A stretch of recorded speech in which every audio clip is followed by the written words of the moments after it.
very much in favor of the counting of points.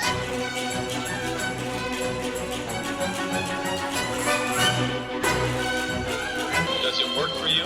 No.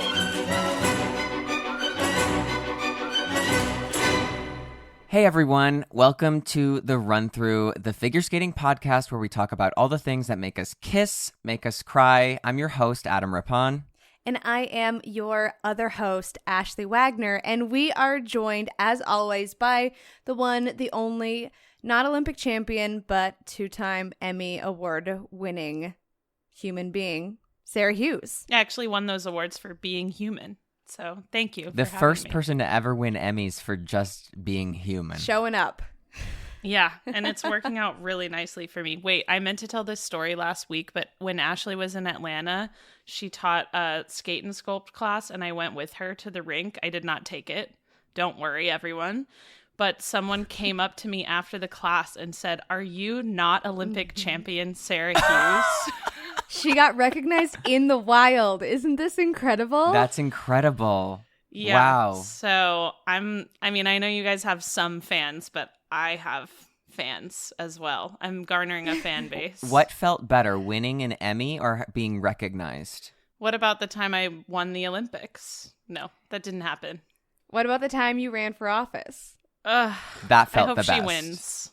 Me too. Me too. Another accomplishment for the Sarah Hughes brand. That's right. That's right, because when you Google Name me, brand. you see her. So I need her to keep doing well.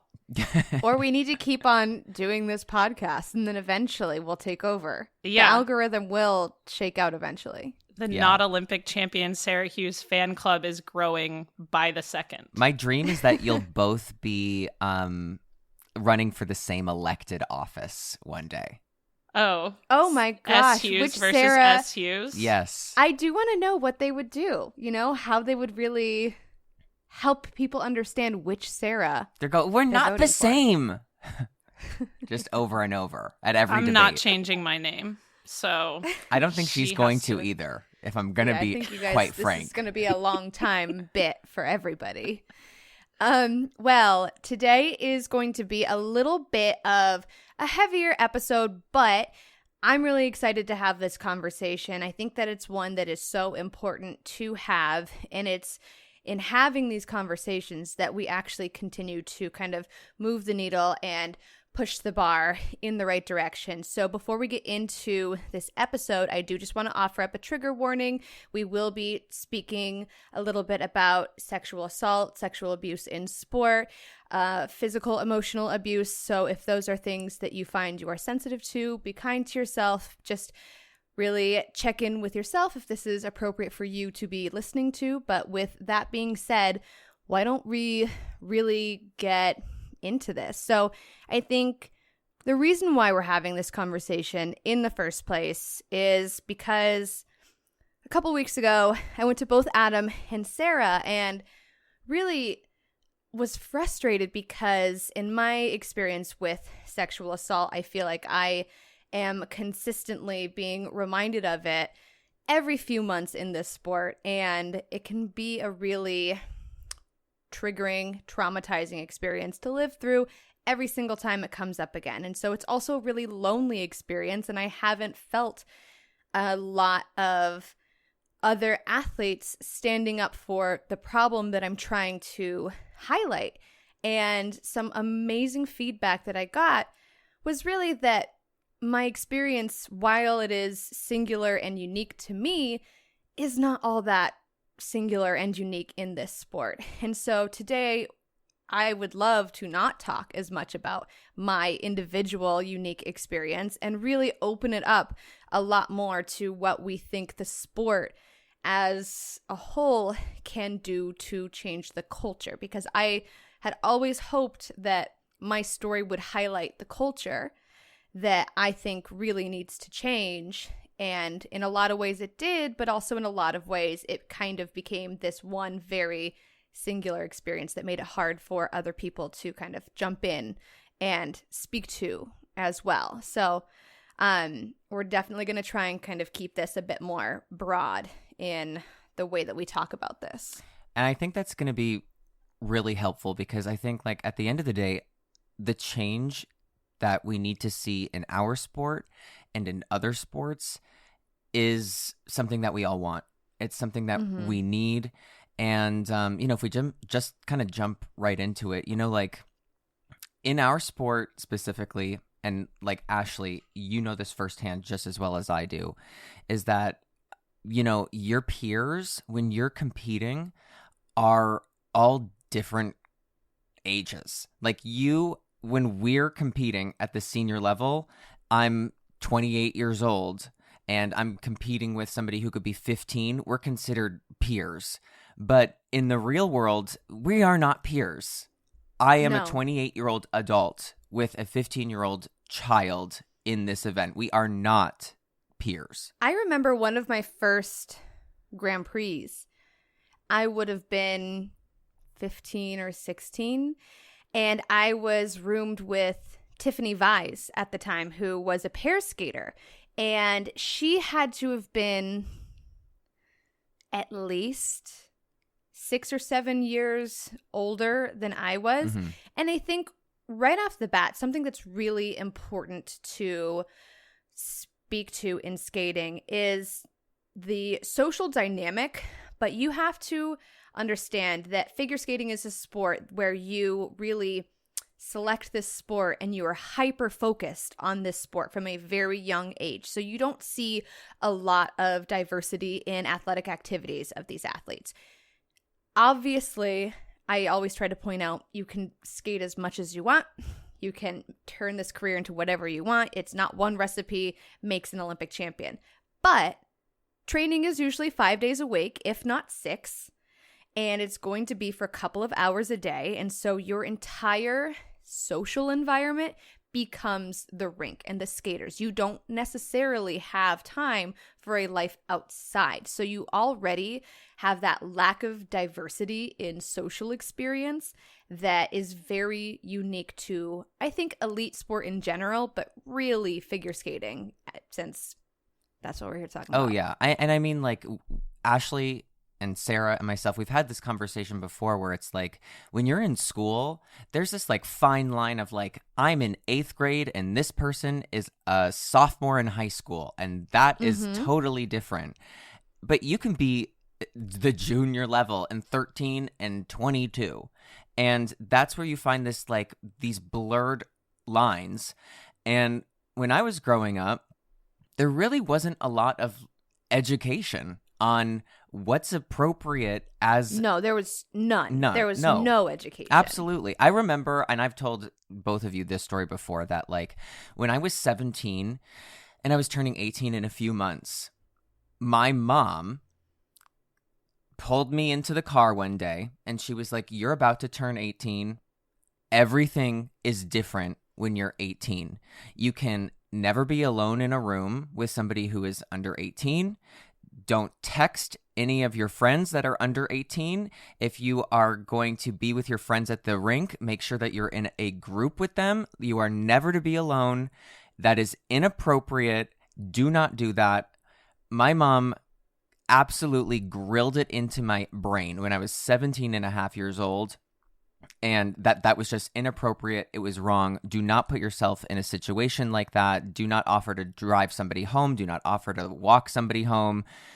You need to find somebody to make that situation appropriate for the both of you. And my mom drilled it into my brain. And that is an education, that's a lesson that needs to be ingrained into the young athletes of today. They need to see the situations that they're in for what they are in the real world, and they need to feel and see that power dynamic that I think that they've never been taught before, which has led to a lot of different issues. For anyone listening, that advice from Adam's mom might seem obvious. Like, obviously, yes, that conversation needs to happen. But I think I have really found that common sense is not all that common. And these conversations are not a guarantee. I also think that there's no guidebook to being a skating parent. If you come from a world that has nothing to do with skating, the culture of figure skating is so alien and foreign to you, and you are not going to understand the intricacies and unique dynamics and power imbalances that exist in this sport.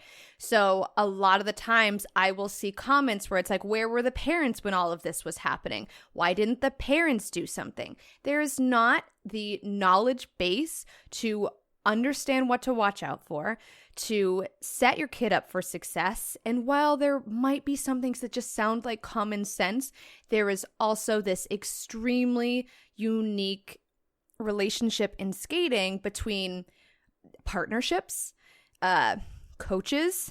There is a financial pressure that comes to this. So there are a lot of competing factors that can also lead into why kids get put into these positions that they never should have found themselves in the first place. But I actually don't think that advice from Adam's mom sounds like common sense to me from outside of the sport. I would guess that most parents don't think to give that advice if their kids aren't in a sport where they're around younger kids, because most kids aren't hanging out with younger kids, like the sophomore in high school to the 8th grade example. I never had a conversation with my parents about hanging out with people my own age, because that's who I was friends with anyway. They didn't have to tell me to not hang out with younger people because I wasn't around them really. Like, sure, in the same school, but I don't think most parents are even having to think about that much. And so probably most skating parents, if they didn't skate themselves, are not even really thinking about that, because they're remembering their own experience as someone who was always with people their own age. I remember having that conversation and realizing that, like, I'm 17.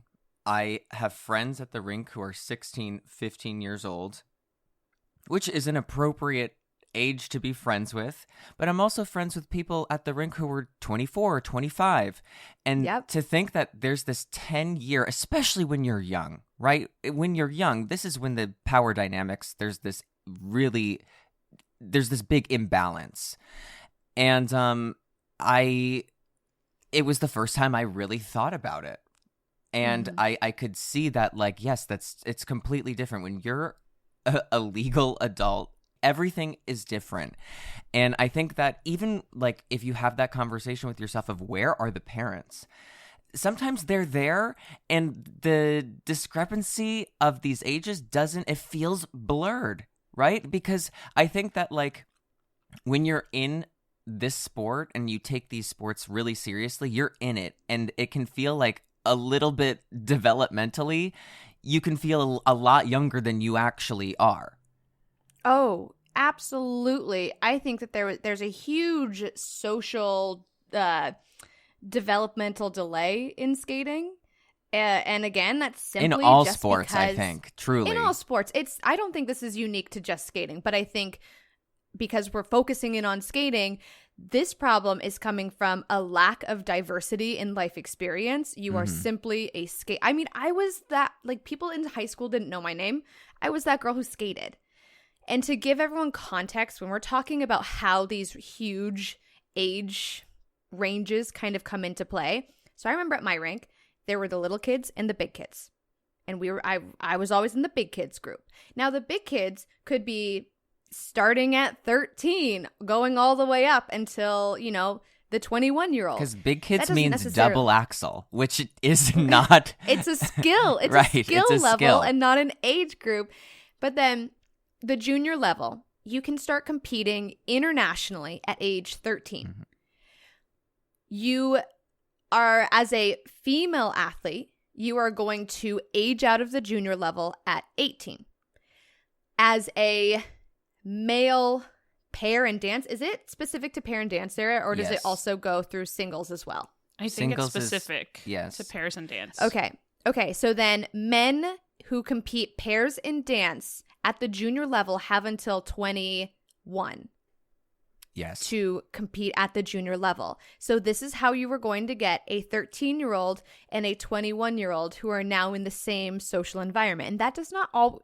We are not sitting here saying every single 13-year-old is being threatened by every single 21-year-old. That's not what we're trying to do here. We're not trying to make this problem seem like every kid is being threatened here.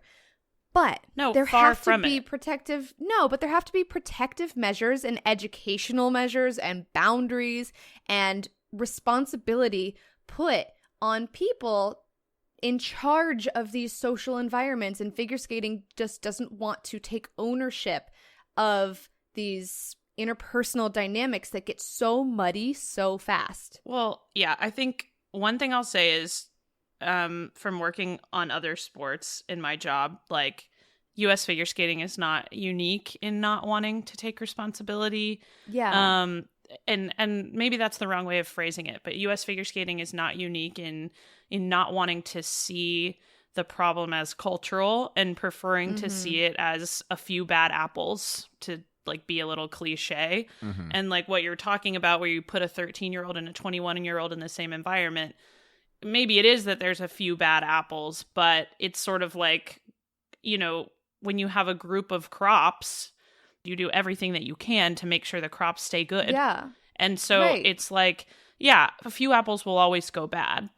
There's nothing you can do about that. An organization can't control individual people's choices, but they can create environments where it's harder to make the wrong choices and do a lot more educating for the people in those situations so that they don't make the wrong choices. Right. Yeah. And I've had this conversation with you, but I keep saying that because we've talked about this a bunch. We talk a This lot is when not we're our not on first this time. podcast. Right. All three Believe of it us or talk not. a lot when we're not on this podcast. But, you know, this isn't me playing the devil's advocate for like an organization, but I can see where an organization might feel like, well, what do you want me to do? In skating, as a parent, you're a private contractor and you're hiring people on your own, right? And so it can feel like, well, what do you want me to do? Like, you hired that person and what? I don't know. And I can feel how that might make other athletes also feel disconnected to a situation like this.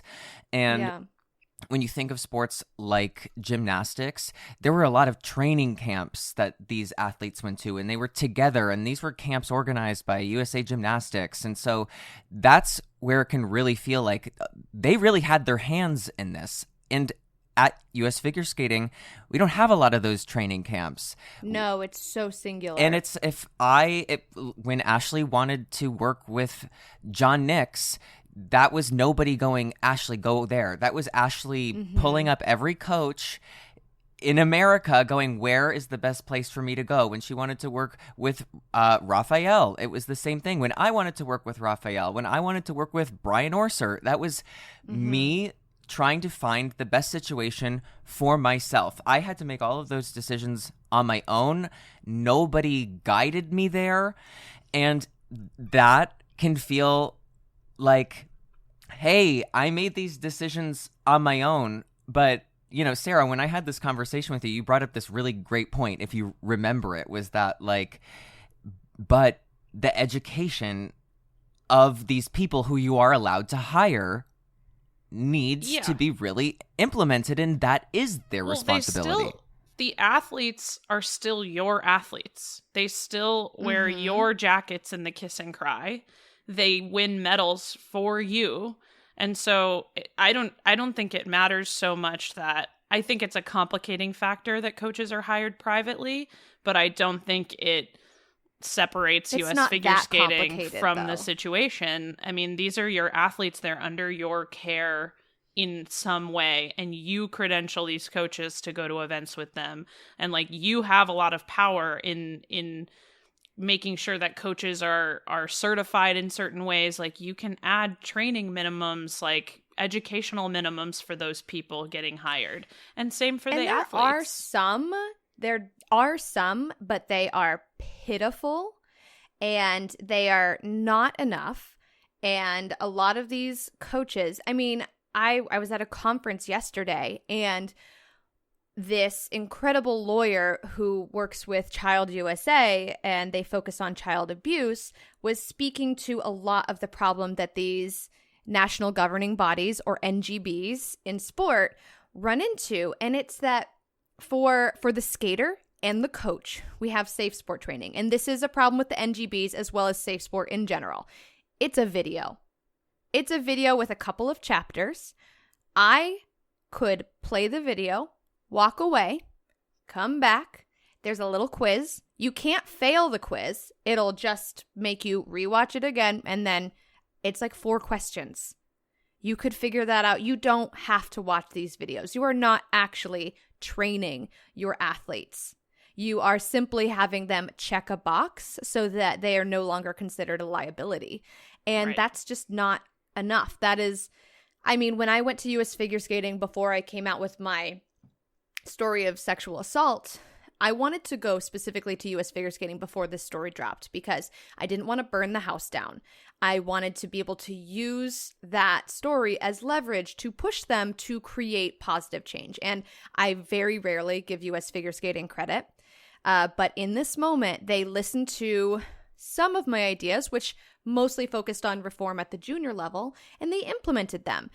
And they implemented them because I suggested very easy safety systems to put in place that they could immediately do just to protect their junior athletes a little bit better from peer-on-peer assault, from, over-consuming alcohol, from putting them into weird travel situations. And I came in, did the work, said, this is really easy. Why don't we do this? And they did that.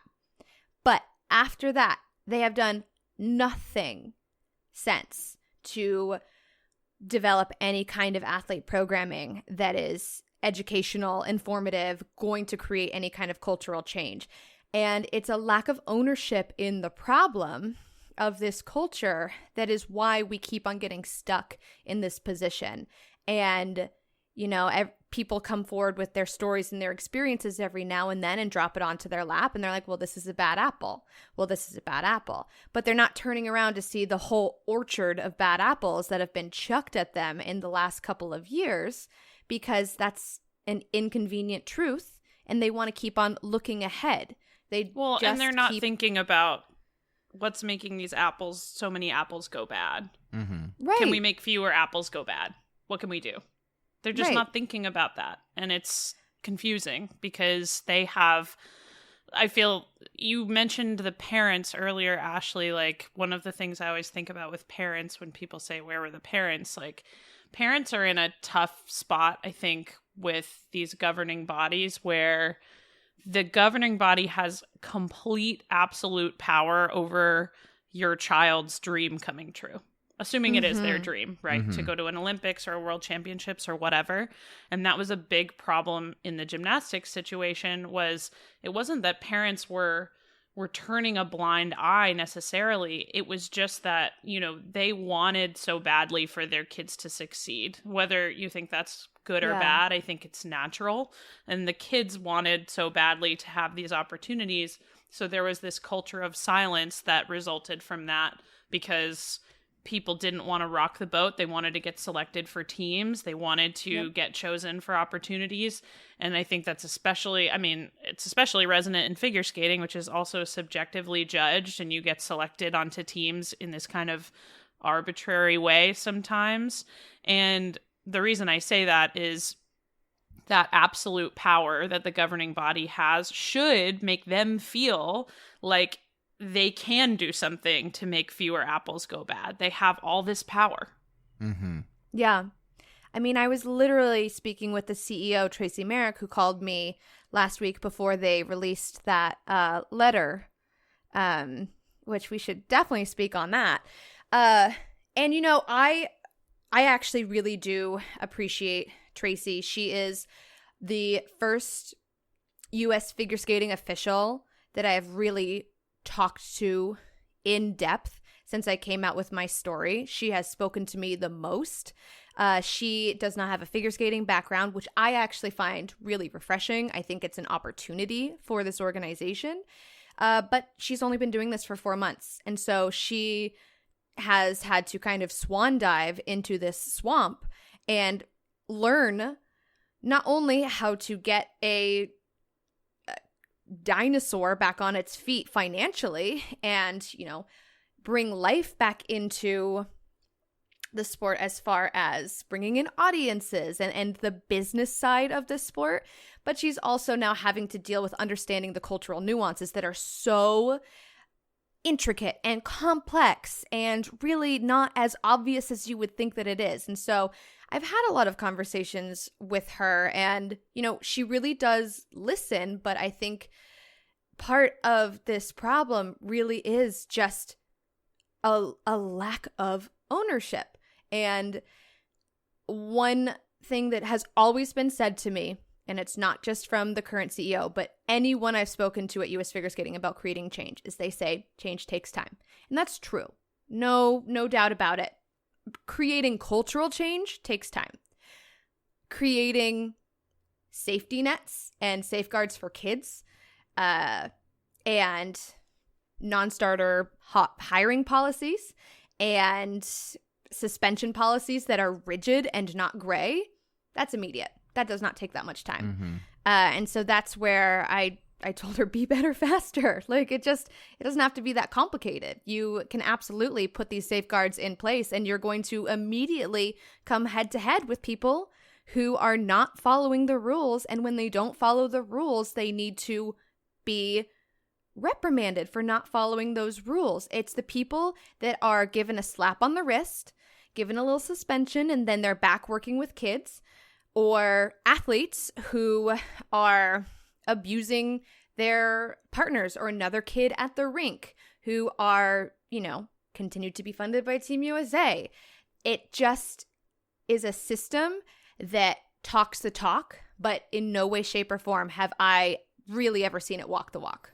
I mean, it's obviously something that no governing body wants to own, that like we have this problem, and that's understandable, but it is a really important issue for the future of all of the athletes involved. And I know all of my friends and peers out there, if we sit down, and when I've sat down and I've thought of different moments in my life and in my career, there's a lot of moments that I think, wow, that was really inappropriate.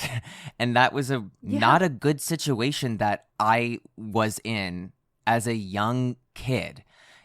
Also in this sport specifically, and also I think what makes skating specifically a really interesting beast is that there's no team element to it.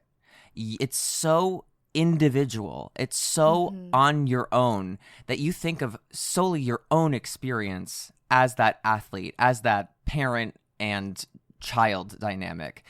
Even the coaching part of it, the dynamic is truly just the athlete. You're hiring these people. And sometimes, to the point of Sarah, you get parents and you get athletes who have never done this before.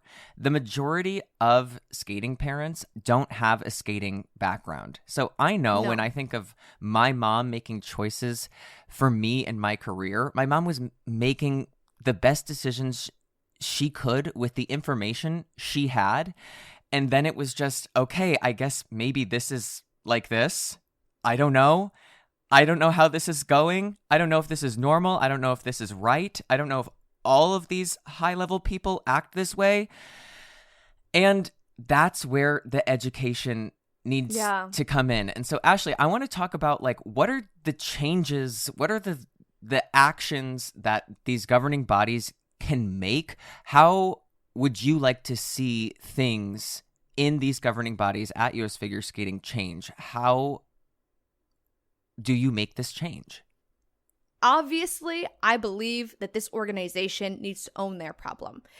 In owning their problem, it's going to be empowering and educating the athletes first, because you have to teach these athletes what is and is not acceptable behavior, the way that they are allowed to be treated versus the ways in which they are not allowed to be treated, how they can be spoken to, what qualifies and classifies as verbal abuse.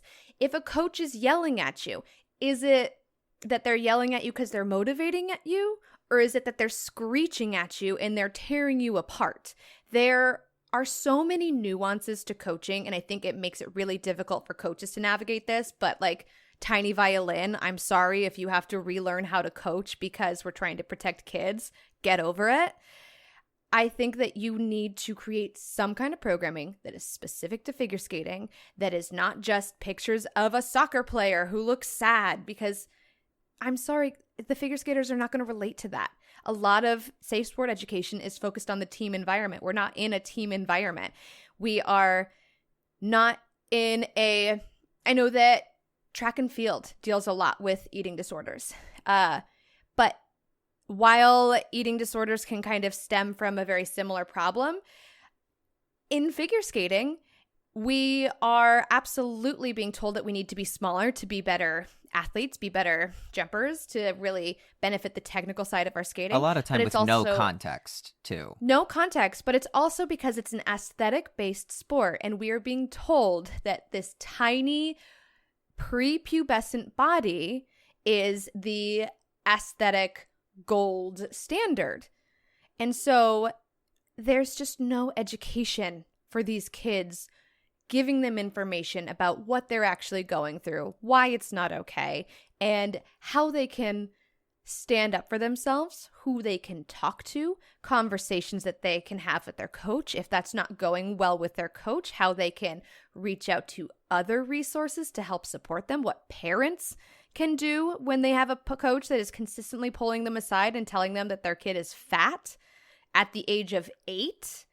I mean, it's that kind of stuff that I really think, I'm on a rant. It just makes me so mad. Well, you know what? I just have like a few pieces of advice, and that's to like any athletes that might be listening to this, any young coaches, you really need to take a look at your situation from the outside looking in, and to like any young athletes out there, because a lot of us started giving lessons, coaching on our own when we were teenagers.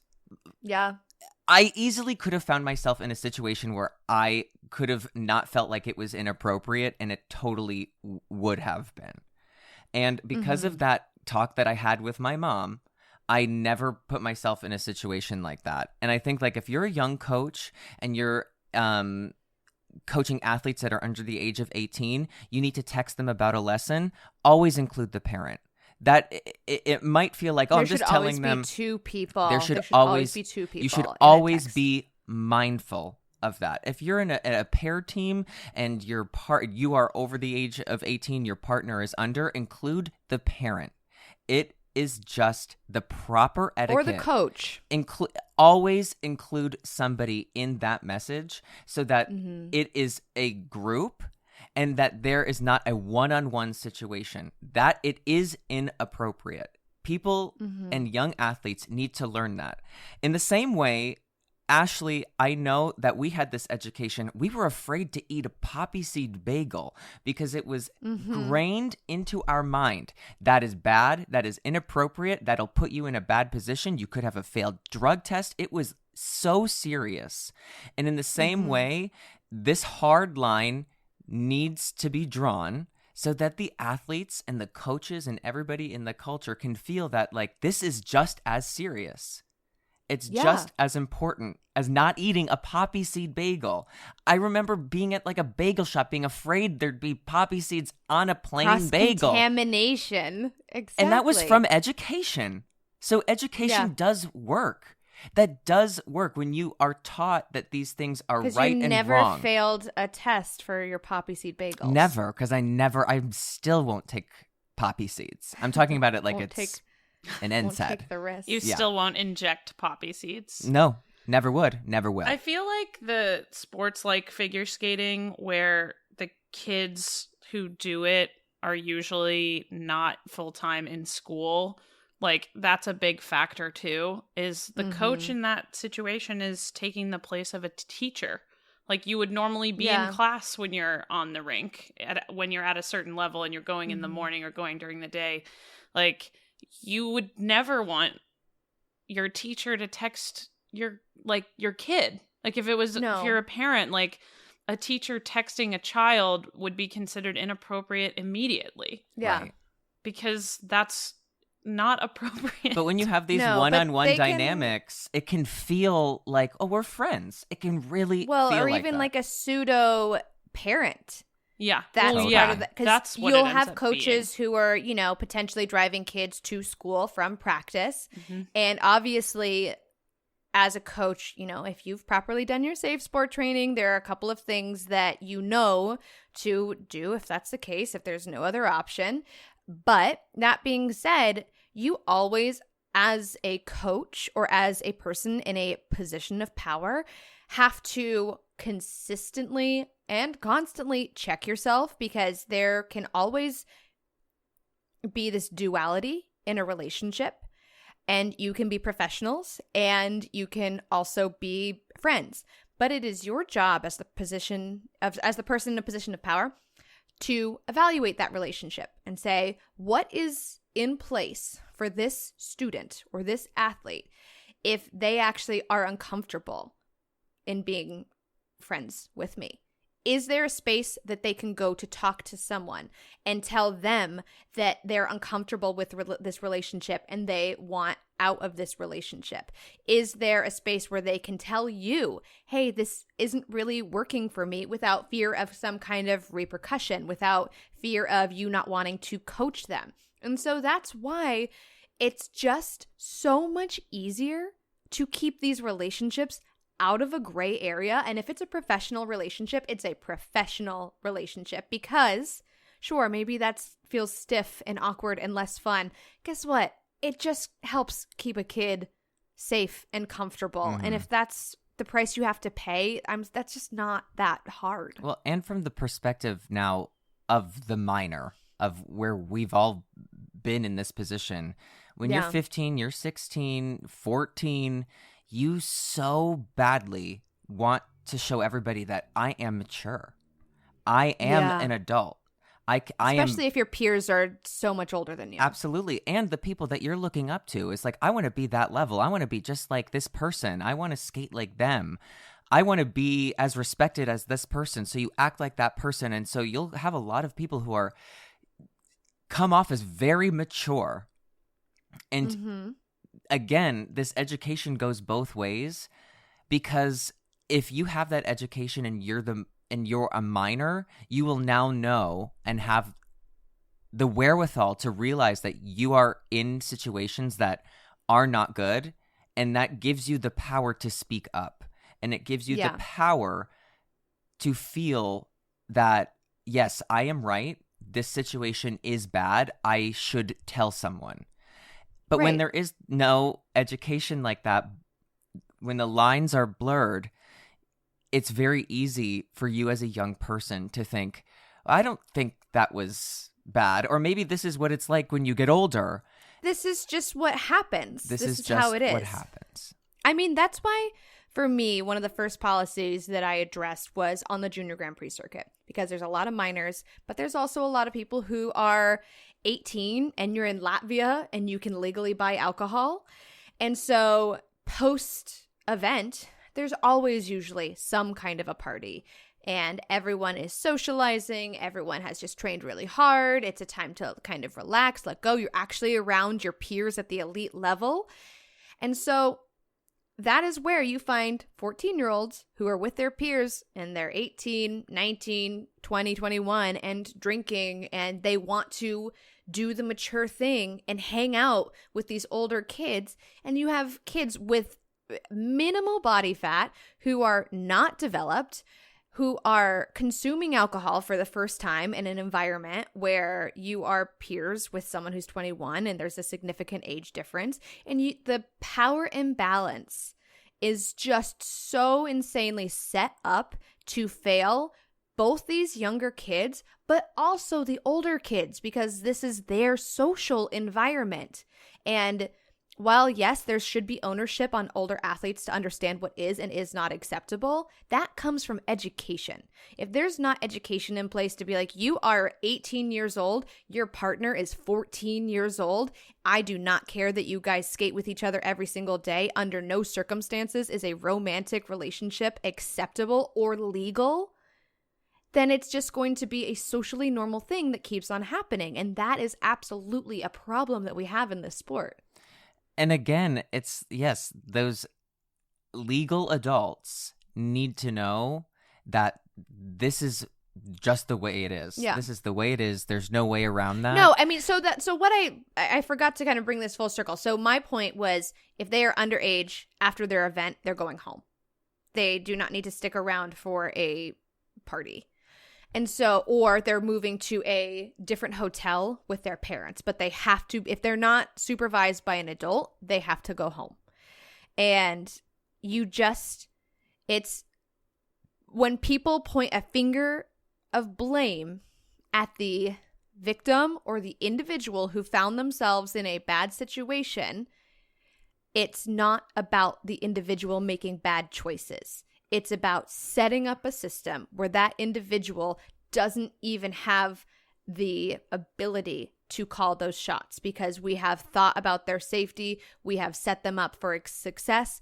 Obviously, not every single person is going to leave this sport completely healthy, emotionally, physically, but we can do as much as we possibly can to set up these younger athletes as well as these older athletes to understand how we need to interact with each other, what's appropriate, what's acceptable. Yeah. I'm curious what you both think of this, because when I think of an organization that's, when I think about USA Gymnastics and the way that they've sort of undergone this sweeping cultural change, and I wouldn't say that they're done. I don't think they would tell you that they're done, but I think they've made a lot of progress. But all of that progress came on the heels of athletes speaking in floodgates opening for athletes to speak. And it became this, obviously there was the larger legal problems that had to be addressed with the team doctor, etc.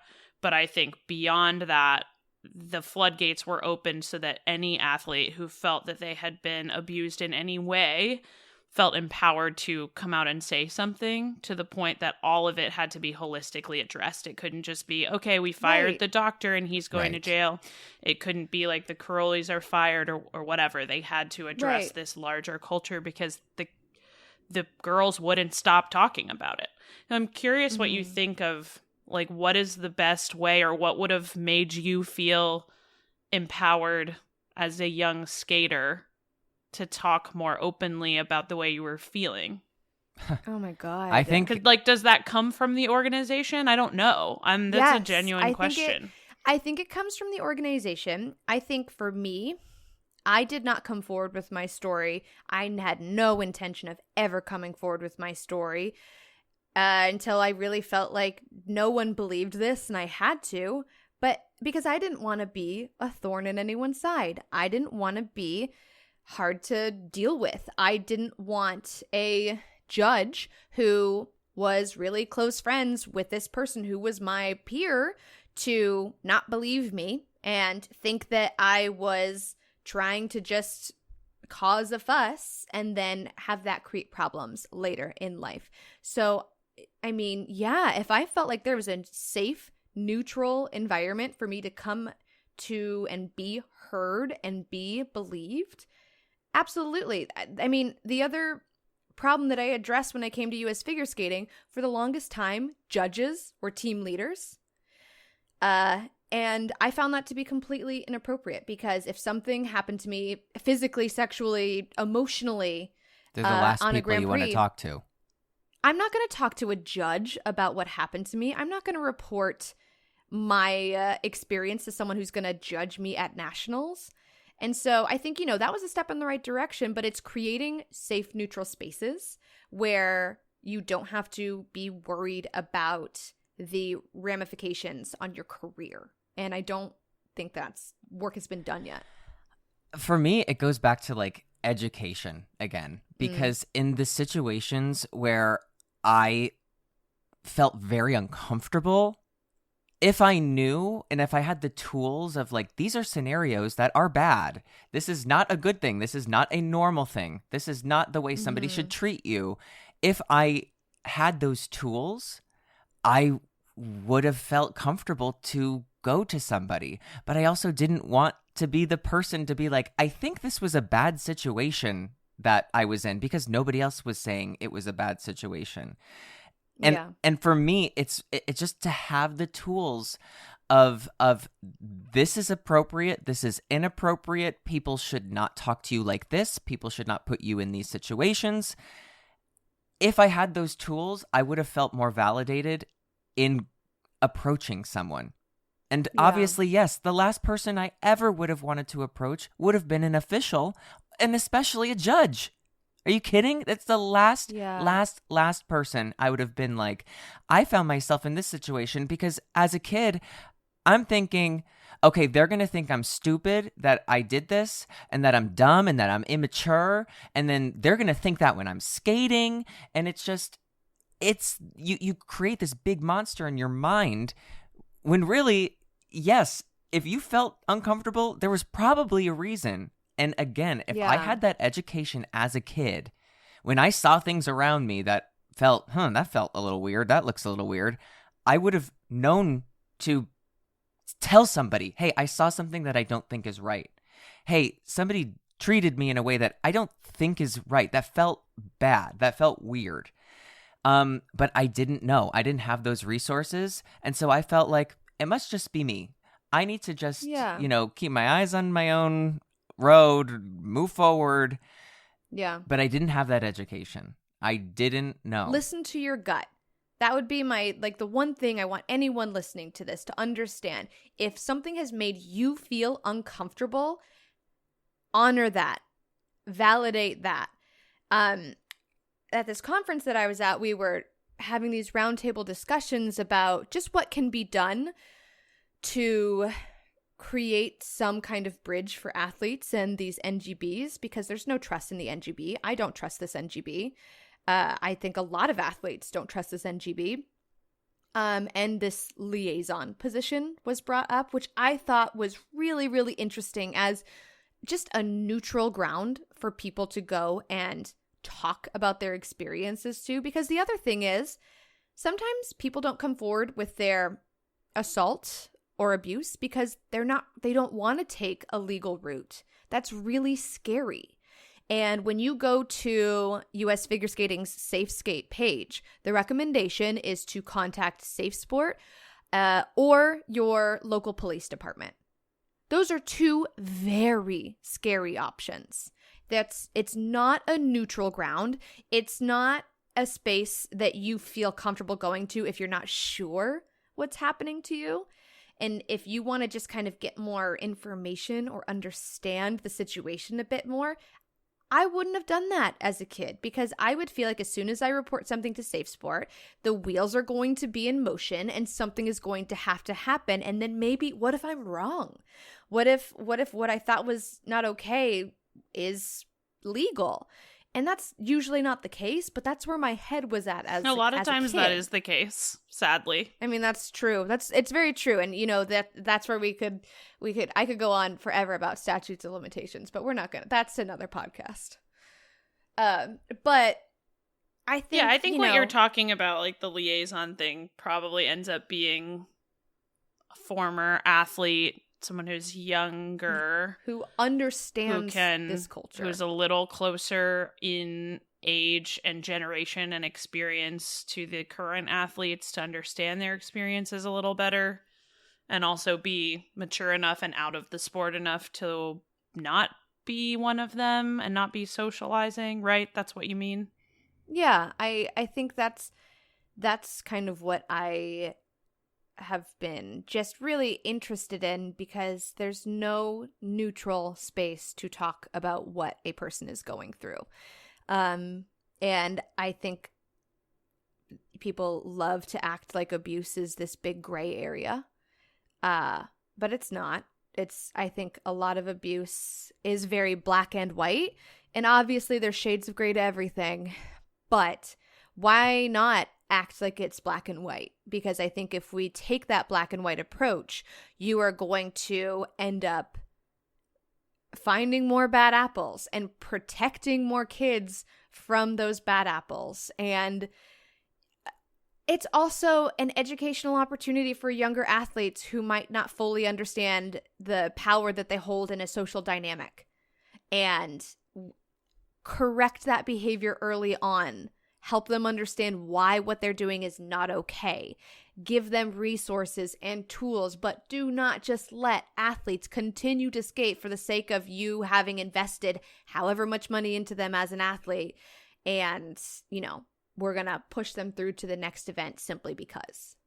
I feel like the grayest area is probably on the verbal and emotional side of things, especially at the higher levels of the sport, where, a lot of coaches will say, and I've heard this, if this is unclear, I work a lot in the gymnastics world also. And so I've had a lot of conversations about, you hear people say, well, we can't say anything anymore, and we can't blah, blah, blah. And people say, and I think this is true to some degree, you don't make it to the Olympics by not having hard days and by not really being working hard and by being pushed. Yeah. And people get motivated in different ways. I mean, you both have talked about the different ways you were motivated. And I think, some people take external motivation, like negative external motivation, really well and process it and channel it the right way.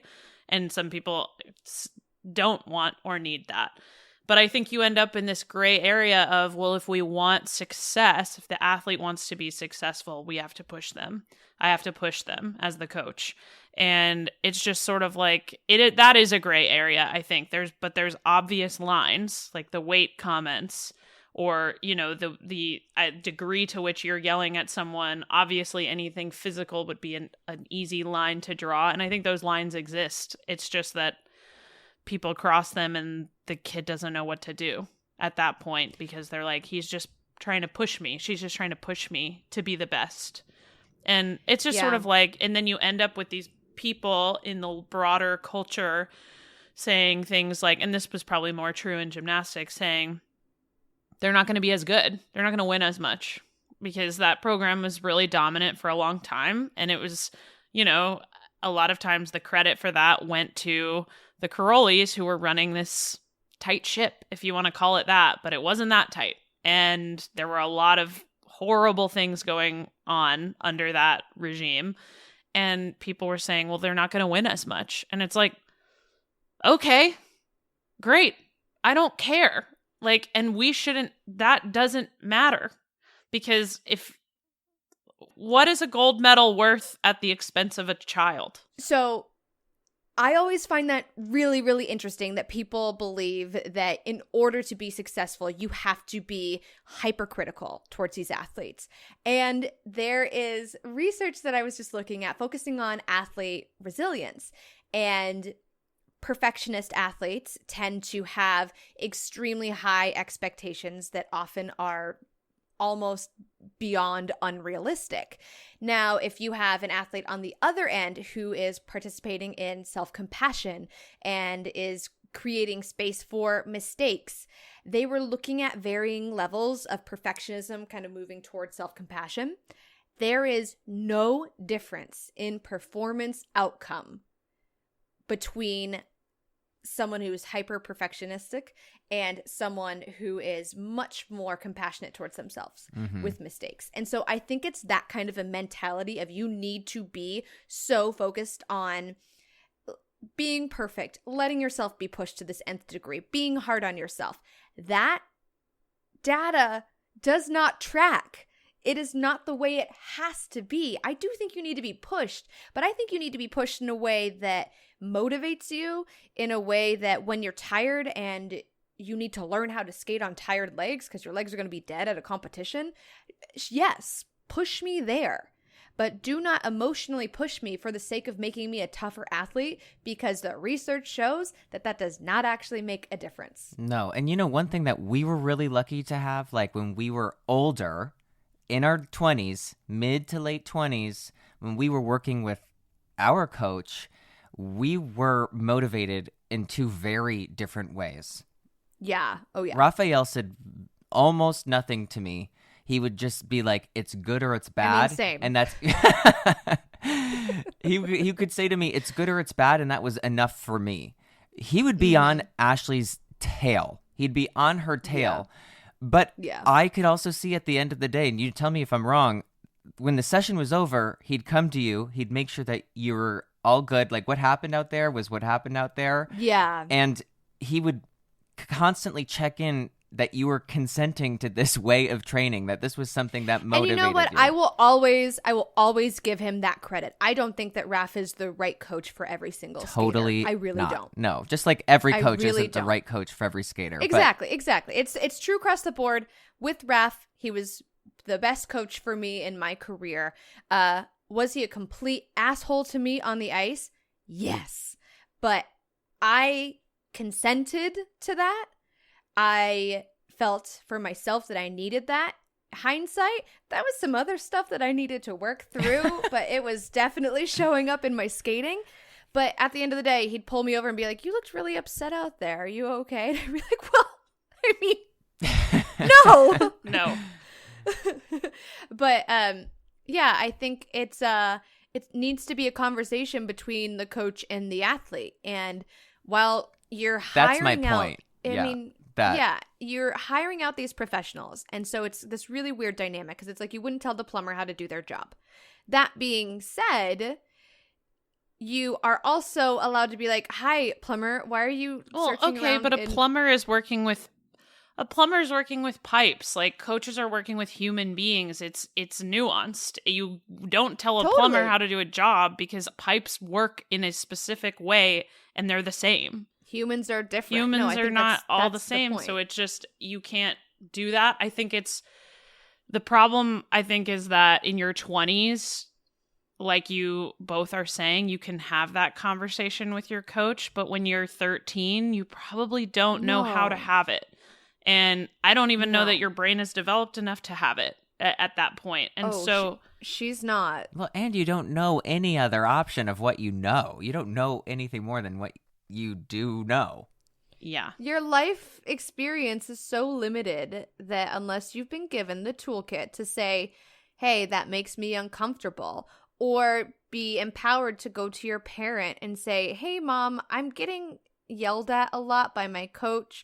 My coach is talking to me a lot about my weight and I don't know what to do about it. My coach said this to me and it makes me feel kind of weird." And then the parent be given the tools to go have that conversation with the professional that they're hiring. Like, it needs to be a multidisciplinary approach. You need to be empowering multiple groups of people. And it's not the same. It's not a Band-Aid for everyone. They need different styles of education. They need different standards that they are also being held to. Yeah. I also think there's always strength in numbers. And I do think that US figure skating would benefit from having more camps where these skaters who are at the same level and around the same age come together and have, call it group sessions where they're talking about coaching, however you end up structuring Yeah. it, but give them each other, because like we're saying, these parents a lot of times don't have a skating background. So even if you really trust your mom and you have a great relationship with your mom, like, does she really understand what I'm going through, as a teenager? I mean, that happens to teenagers who aren't athletes. You're like, my mom doesn't Right. get me. My mom doesn't So understand we're adding me. a level of complexity. Yeah, already. I need to talk to my friends about this because they're the only ones who get me. And I think skaters end up really isolated because there aren't camps a lot of times. When they are together, they're competing. It's this really high stress environment.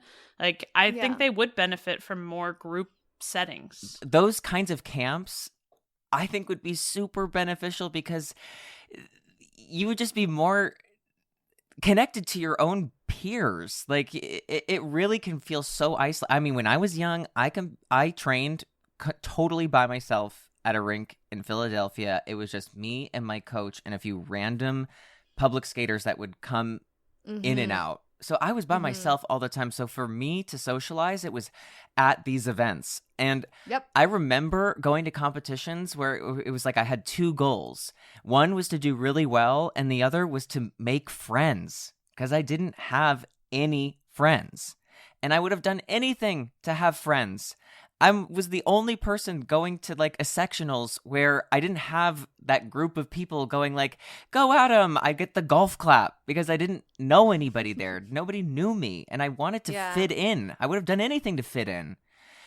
Which, And by the way, that desperation to fit in creates even more. Makes Absolutely. you even more vulnerable to end up in an inappropriate situation too. Like, Yeah. so bringing people into groups could serve multiple purposes in giving them a support system of people their own age, and also Yeah.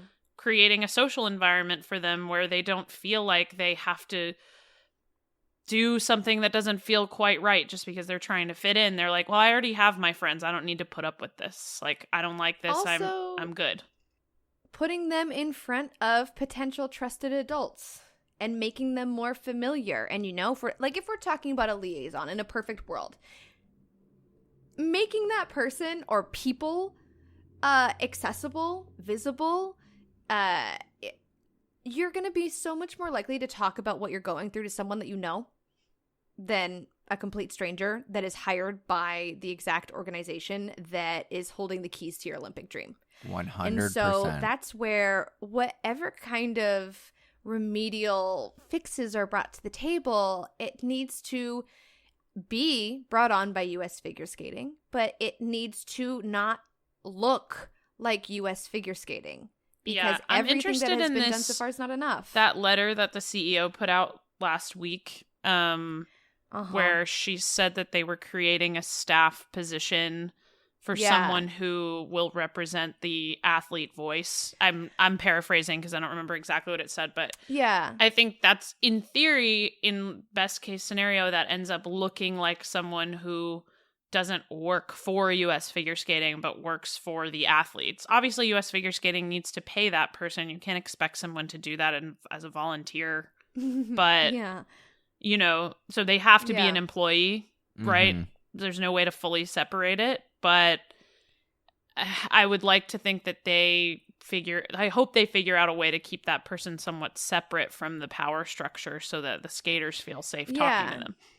I mean, I was talking to her about this position, and it was already someone I know that they would want to bring into Colorado, which for me, I'm like, okay, then you're already limiting the person that's going to want to take on this job because they're going to have to uproot their life to take an advocacy position in Colorado Springs, which not a lot of people are going to want to do, but hopefully there's someone out there that would. Obviously, But the now hiring pool is limited in Colorado based on recent hires. Obviously. Yeah. And that's that on that. And that's that on that. But Mhm. this is where it's like, what's wrong with the culture? You have no policy or standard in place for acceptable behavior. And that acceptable behavior spans beyond just the workplace. Because we live in an era now where when you're getting hired for a position, you know that company is going to be looking at your social media. You know that they're going to be looking at anything that you've put out into the public space. That is fair game. And so when you have publicly spoken out against survivors of sexual assault, you are not hireable. And the fact that she is still in this position is a slap in the face to every single skater, that not just any skater who has been a victim of this particular person, but every single skater who has ever come forward or spoken about their experience with sexual assault in this sport. It means you do not care about survivors. You do not validate their voice, and you are willing to look the other way. Yeah. It feels like obvious next steps need to be taken. Period. Hard stop. It just, that letter kind of seems like this. There needs to be action behind the words. It was written with the best of intention, but if you're going to put out a letter saying, we're thinking about maybe doing this, that's not news. Yeah, I guess they have like the three things that they're doing, which is the athlete committee, the staff position, and something vague about training and education. Yeah. I hope that those are all positive steps, but it does still think they feel are. like they are figuring out what to do. Well, and the thing that I think where they're not understanding the frustration is truly coming from is that all of those answers to this problem are really great ideas. There is nothing wrong with the intention behind that. But this is in response to a takedown piece by USA Today. Not USA Today. USA Today. USA Christine Today. Brennan. Why was this not done years ago? It's just starting to feel like instead of getting ahead of this problem, it is always in response to someone causing a fuss. Yeah. It's frustrating to watch NGBs be reactive after what happened to USA Gymnastics. Well, they're all so scared. like- Everyone is so scared to be USAG. Well, okay, but if you're And- scared to become USAG, then start protecting your athletes now. Right. Because, like, Yeah. it's counterintuitive what they're saying. We don't want to be USAG, so we're going to pretend we don't have a problem. Well, that's how USAG ended up being USAG. They pretended they didn't have a problem for 20 years. Yeah. And I think a lot of NGBs see it as they owned up to their problem. And because they owned that problem and had to deal with it, that's what took them down. And sure, but they're better off than almost every NGB now. Because they have so many more safeguards in place than they used to. I interview athletes for my job all the time, and the difference between interviewing athletes 4 or 5 years ago even to now is remarkable. The amount that the gymnasts seem to enjoy doing gymnastics, the amount that they seem comfortable expressing themselves just as personality. I'm not even talking about expressing discomfort with things, just as becoming their own people. And that's like something I want to bring up is that there are so many positives that come to being in sport, and I feel, totally outweigh a lot of the negatives. And I think that of in course. sport, yes, you grow up quickly, and there's good to that, there's bad to that, but you get a sense of ownership of who you are as a person. You learn to be motivated. You learn how to make friends in your own group of people. There's so many tools and so many things that I got from being an athlete that I'm so grateful for. And the more tools and more information that I got as I got older made my experience that much better. And if I had more tools and I had more education when I was younger, I would have been able to enjoy and get more out of those experiences.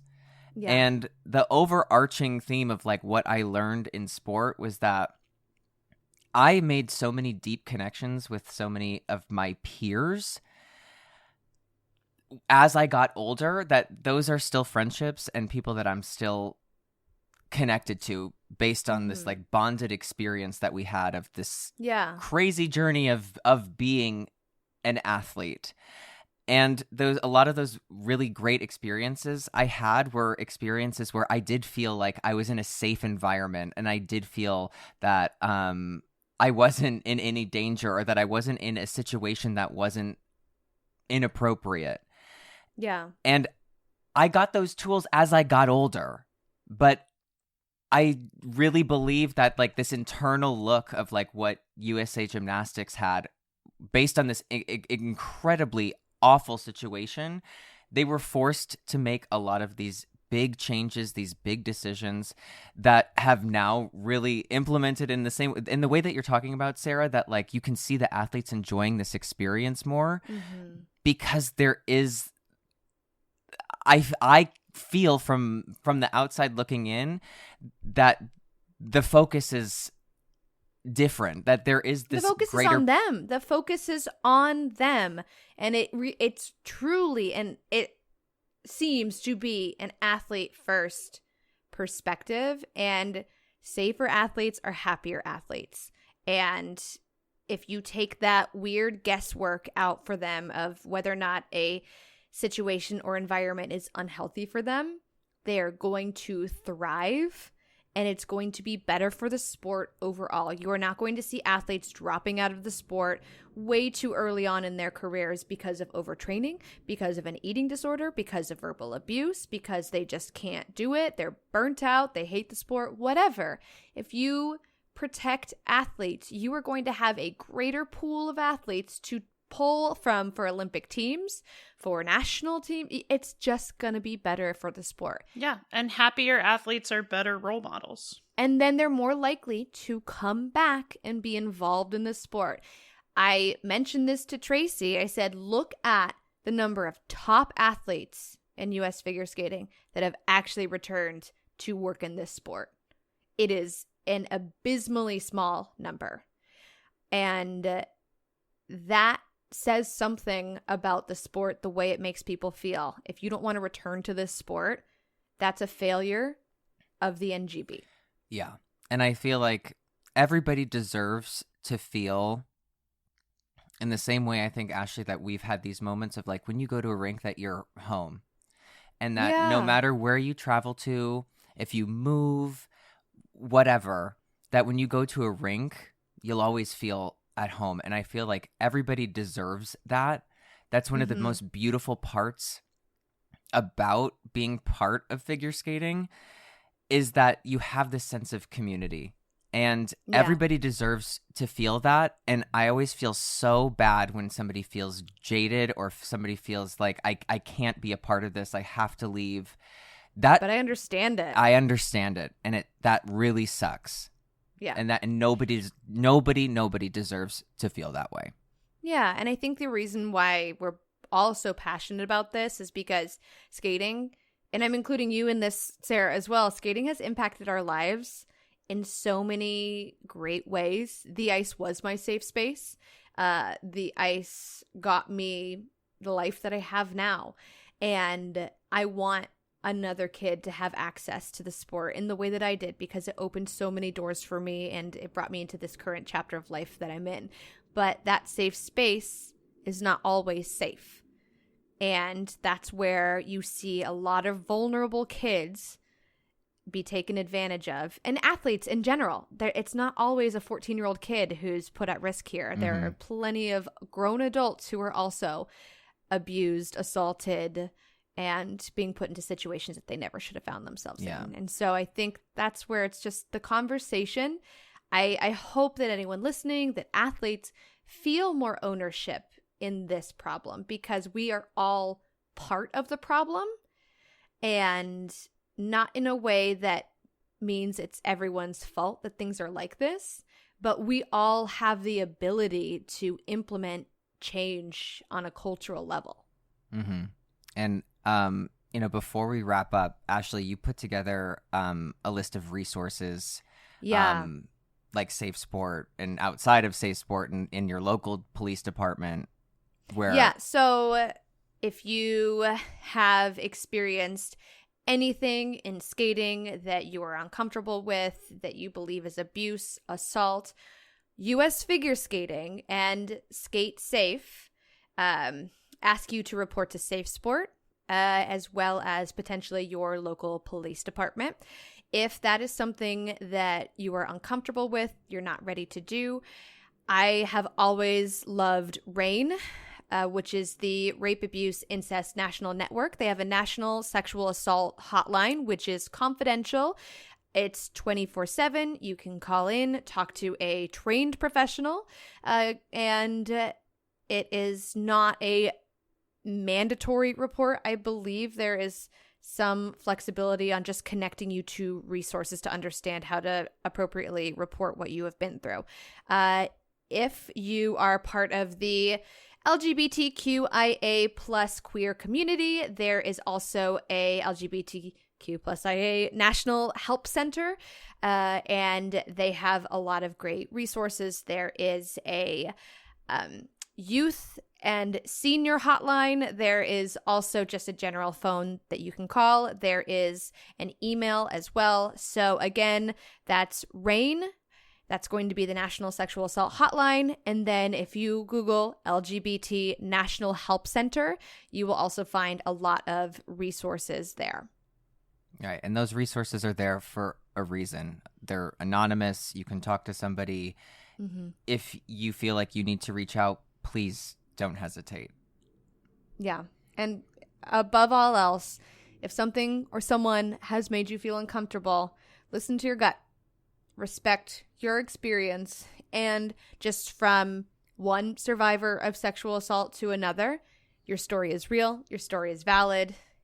You deserve to be believed. And I hope that anyone who needs to be connected to resources feels empowered to do so.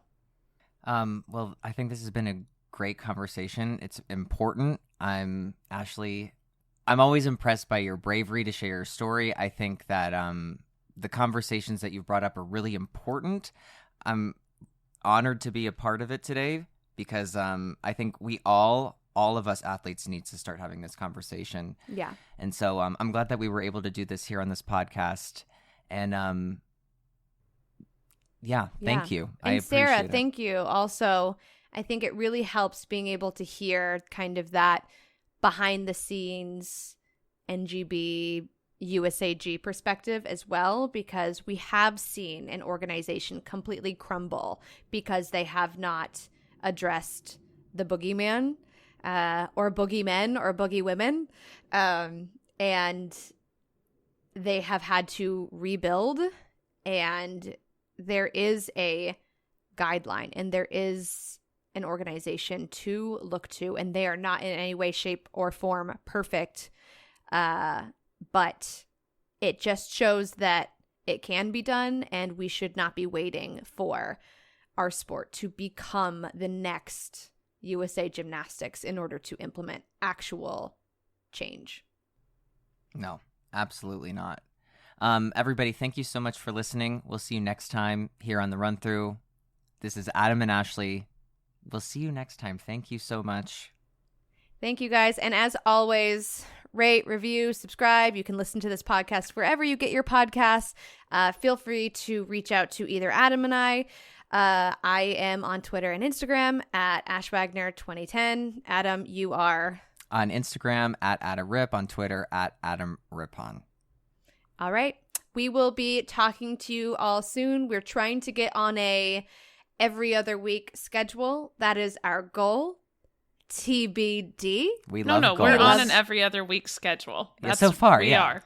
So far. Okay. Okay. So every other week, we are talking about bringing on guests.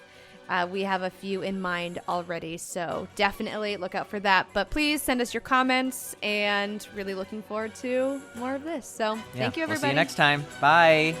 Bye.